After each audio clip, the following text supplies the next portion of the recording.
Friends, आज मैंने बहुत ही एक इंपॉर्टेंट टॉपिक उठाया है। अगर आप गवर्नमेंट जॉब की तैयारी कर रहे हैं या फिर गवर्नमेंट जॉब वर्तमान में कर रहे हैं तो बहुत ही इंपॉर्टेंट होने वाला है ये टॉपिक आपके लिए। अगर मान लीजिए कभी जीवन में आपके ऊपर एफआईआर हो जाती, मैं तो यही दुआ करूंगा कि कभी आपके ऊपर एफआईआर ना हो, लेकिन अनजाने में कोई आपके ऊपर एफआईआर करा देता है या कोई झूठी एफआईआर करा देता है तो आपकी नौकरी चली जाएगी या फिर रहेगी, या फिर अभी आप नौकरी की तैयारी कर रहे हैं तो आपको नौकरी मिलेगी या फिर नहीं मिलेगी। पूरा डिस्कस मैं करने वाला हूं क्योंकि वर्तमान में जो है इलाहाबाद हाई कोर्ट की जो है वो डीबी का काम चल रहा है। तो कुछ बच्चों के ऊपर एफआईआर कभी ना कभी हो गई थी, तो बहुत ज्यादा वो परेशान है बच्चे कि सर मुझे अपनी एफआईआर डिटेल्स देनी चाहिए डॉक्यूमेंट वेरिफिकेशन के टाइम या नहीं देनी चाहिए। मैंने ऐसे बच्चों के लिए एक टेलीग्राम ग्रुप भी बना दिया है। आप सभी बच्चे जो है इस ग्रुप में जुड़ जाइए, जिससे एक दूसरे को अपनी प्रॉब्लम शेयर करेंगे तो कोई ना कोई अच्छा सोल्यूशन निकल आएगा। और जब जानकारी होती है तो टेंशनें थोड़ी सी कम हो जाती हैं या फिर उसका समाधान भी निकल आता है।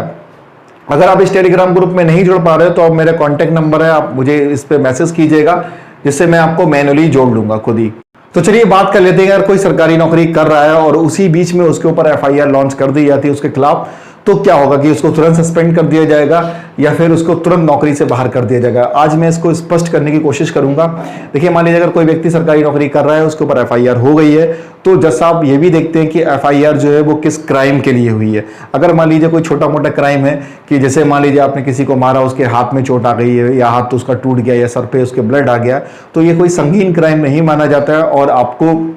जज साहब जो है वो 1 दिन की या 2 दिन की कस्टडी में रखने के बाद जो है आपको बेल दे सकते हैं। अब बेल आपको मिल जाएगी तो आपकी जो नौकरी है वो कंटिन्यू रहेगी, आपका अंडर ट्रायल आपका चलता रहेगा, मुकदमा चलता रहेगा। अगर आपके ऊपर आरोप सिद्ध हो जाते हैं तब आपको कहीं ना कहीं नौकरी से बाहर किया जाएगा, चाहे आपको 1 ही दिन की क्यों ना सजा हो जाए। अब दूसरी बात कर लेते हैं कि मान लीजिए अगर एफआईआर ऐसी लॉन्च हुई है कि जो आपके ऊपर रेप चार्ज हैं या मर्डर चार्ज हैं, क्योंकि ये जो है वो आपके संगीन आरोप होते हैं। रेप है या मर्डर है या फिर और कोई तरीके का क्राइम जो है वो संगीन लिस्ट में आता है, तो क्या होगा कि आपको फिर पुलिस कस्टडी जो है वो 15 दिन की 20 दिन की दी जाएगी और ये एक सुर्खी भी बन जाएगी। हमारे पेपर में आने लगेगा, सुर्खियां बन जाएंगी, अरे देखो इसने रेप चार्ज कर दिया है और ये सरकारी एम्प्लॉय था, या फिर इसने मर्डर कर दिया सरकारी एम्प्लॉय था। तो क्या होगा कि सरकार के ऊपर भी दबाव देखने को मिल जाएगा कि अरे सरकार इसको सस्पेंड क्यों नहीं कर रही है। पब्लिक का गुस्सा जो है वो सरकार के ऊपर आ जाएगा। तो सरकार अपने बचाव में क्या करती है, तुरंत एम्प्लॉय को क्या है सस्पेंड कर देती है।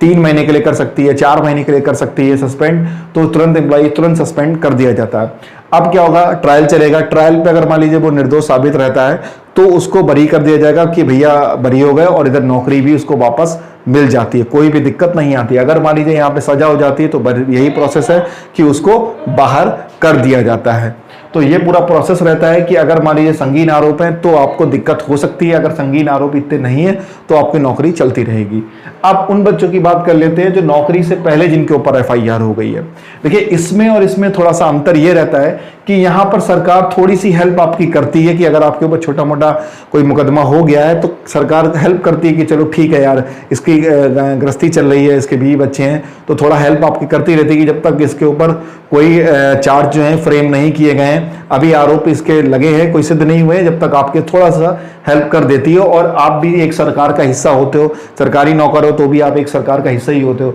लेकिन नौकरी से पहले एफआईआर थोड़ी सी खतरनाक मानी जाती है क्योंकि यहाँ पर जो है वो आप सरकार के हिस्सा नहीं हो, सरकार आपको एक कैंडिडेट के रूप में ही देखती है।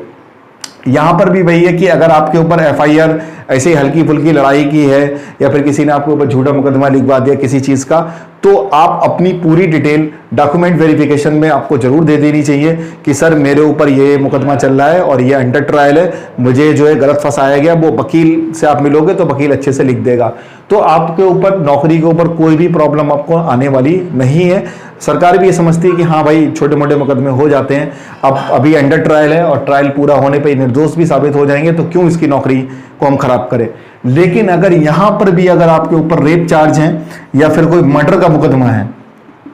ठीक है, तो या फिर आपका रोबरी का है कि डकैती वगैरह आपने डाली है, एटीएम लूट लिया है, ये सब आपके ऊपर मुकदमे हैं, तो थोड़ी सी प्रॉब्लम आपको हो सकती है। डिटेल तो आपको तब भी भरनी पड़ेगी। अब कुछ लोग कहेंगे अरे सर हम तो डिटेल भरेंगे नहीं तो कैसे पता चलेगा सरकार को, तो भाई आप जब नौकरी के लिए जाओगे तो 3-4 महीने बाद पुलिस वेरिफिकेशन होगा। पुलिस वेरिफिकेशन में आप वहाँ का पुलिस जब डेटा निकालेगी तो आप पता चल जाएगा कि भाई ये पुत्र है, यहाँ रहते हैं, ये इनके पुत्र है, ये इनका आधार कार्ड है, वो सब कुछ उनको पता चल जाएगा। और फिर वो सरकार को बताएंगे कि अरे भाई एक तो ये इनके ऊपर मुकदमा चल रहा है, तो आपका रिकॉर्ड और ज़्यादा खराब हो जाएगा और वहाँ से आपको सस्पेंड भी किया जा सकता है या नौकरी से बिल्कुल बाहर भी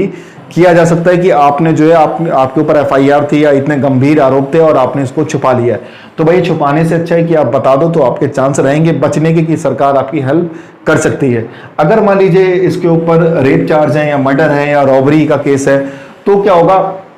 कि आप डिटेल दोगे सरकार को, लेकिन सरकार का फिर भी रवैया होता है, थोड़ा नर्म होता है कि चलो ठीक है, इसके ऊपर चार्जेस ये लगे हैं लेकिन ये अंडर ट्रायल है अभी, तो हो सकता है कि आगे जाके निर्दोष साबित हो जाए। तो आपको 80% जो है 80% मामलों में नौकरी दे दी जाती है, ठीक है, कोई भी दिक्कत आपको नहीं आती है। लेकिन कभी कभी सरकार ये देखती है कि अरे यार इसके ऊपर एक से ज़्यादा मुकदमे हैं या गंभीर धाराओं में मुकदमे हैं, तो आपको कुछ समय के लिए आपकी जो नौकरी है वो होल्ड रखी जाती है कि चलो तुम्हारा ट्रायल अगर पूरा हो रहा है 6 महीने 8 महीने में, वहाँ का डिसीजन देख लेते हैं, फिर हम आपको नौकरी दे देंगे। लेकिन कभी कभी ये भी देखने को मिला है कि सरकार ने नहीं दी है नौकरी, तो क्या होता है जब मान लीजिए रेप चार्ज है, मर्डर चार्ज है और अंडर ट्रायल है, कोर्ट में अभी मामला चल रहा है, तो क्या करते हैं इन बच्चों को, अगर मान लीजिए कि नौकरी नहीं मिली, सरकार ने नरमी नहीं बरती इन लोग के साथ, तो क्या करते हैं ये बच्चे चले जाते हैं फिर से कोर्ट में चले जाते हैं और कोर्ट से अपील करते हैं कि सर मेरा सरकार जो मान लीजिए यूपी सरकार है, यूपी सरकार मुझे नौकरी नहीं दे रही है, मेरे ऊपर इन धाराएं लगी हैं इस वजह से, जबकि मैंने हर चीज़ अपनी स्पष्ट रूप से सरकार को बता भी दी है कि सब ट्रायल है मेरे ऊपर, अभी मेरे ऊपर दोष कोई भी सिद्ध नहीं हुआ है। तब कोर्ट भी कहती है कि ठीक है चलो इनके ऊपर अगर ठीक ठाक इनका बिहेवियर रहा है, कोर्ट में हाजिरी लगी है, पहुंचे हैं वहां पर और जो एविडेंस रखे गए हैं, अभी तक इनके ऊपर कोई एविडेंस ऐसा नहीं आया कि जो 100% प्रूफ कर दे कि ये वाकई में मर्डर है, तो क्या होता है कि कोर्ट सरकार से कहते हैं कि नहीं आप इनको नौकरी दे दीजिए, अभी ट्रायल है, बाकी ये मेरे अंडर में रहेंगे, कस्टडी में रहेंगे। मतलब कस्टडी का मतलब ये नहीं कि आपको जेल में कर दिया जाएगा, मतलब इनके डॉक्यूमेंट्स वगैरह सब मेरे अंडर में रहेंगे, जैसे कोई प्रॉब्लम आती है या इनको सजा होती है तो आप तुरंत इनको हटा दीजिएगा, तो इनको जो है वो नौकरी फिर मिल जाती है। तो इसीलिए जो है वो आपको उम्मीद है क्लियर हो गया होगा, रेप मर्डर रॉबरी जैसे चार्जेस खतरनाक हो सकते हैं नौकरी के दौरान भी और नौकरी के बाद में। प्लीज़ आप लोग एक इंसान के रूप में काम करिए, जो लोग भी हैं अच्छे से काम करिए कि कभी आपको ऐसी जो है वो मतलब चार्जेस ना लगे आपके ऊपर कभी जीवन में, अच्छे नागरिक बनिए।